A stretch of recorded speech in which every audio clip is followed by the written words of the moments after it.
Have you ever felt that intense urge to fix someone, to point out their flaws, convinced you know exactly what they need to do to be better? It's a common feeling, but I want to share a story with you today that might just change your perspective on that forever. It's the story of an old man, and it begins when he was just a young, passionate revolutionary. Back in his youth, he was filled with fire and idealism. He prayed to God every single day. God, give me the strength to change the world. He spent years trying, pouring all his energy into grand schemes and movements. He debated, he argued, he protested. He was absolutely certain he could reshape humanity for the better. But as the years turned into decades, he realized something disheartening. The world hadn't changed, not in the way he had hoped. It seemed to resist his every effort. So, as he entered middle age, a bit more seasoned and perhaps a little weary, he changed his prayer.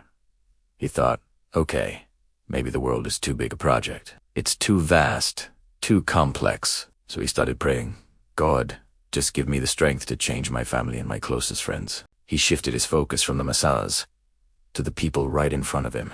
He tried to mold them, guide them, and correct their paths. He offered unsolicited advice and pointed out their mistakes, all with the best intentions. But again, he found resistance. His family, his friends, they all seemed set in their ways. They loved him, but they didn't want to be his project. Decades passed, and he saw that they, too, remained unchanged.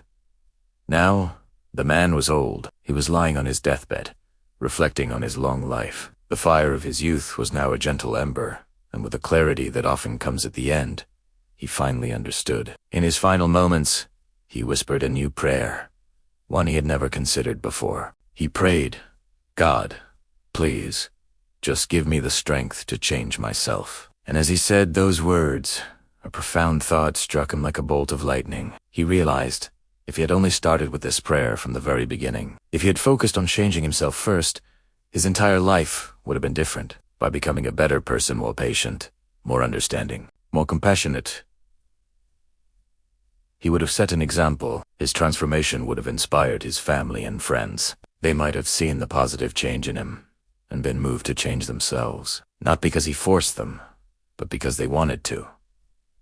And who knows, if his family had changed, perhaps their community would have been inspired. And if their community had changed, maybe, just maybe, they could have changed the world together. He headed backward the entire time. He spent his life trying to fix the world from the outside in, when the only real, lasting change always begins from the inside out. This story is such a powerful reminder, isn't it? We spend so much time and energy trying to edit other people's lives. We see their faults so clearly and think we have the answers. But we can't force a flower to bloom. We can only provide the right environment, the sunlight, the water, the Quran, let it grow on its own. The most powerful tool for inspiring change in others is to embody that change ourselves. When we work on our own patience, our own kindness, our own discipline, we become a living, breathing example of what's possible. People are drawn to that authenticity. So, the next time you feel that urge to fix someone, take a pause. Turn that lens inward. Ask yourself, what can I work on within myself right now? Because changing yourself is the one project where you have all the power, and it's the one change that has the incredible potential to ripple outwards and just maybe change the world. Thank you so much for watching. If this story resonated with you, I'd love to hear your thoughts in the comments. Don't forget to like and subscribe for more stories that make you think. Until next time, take care.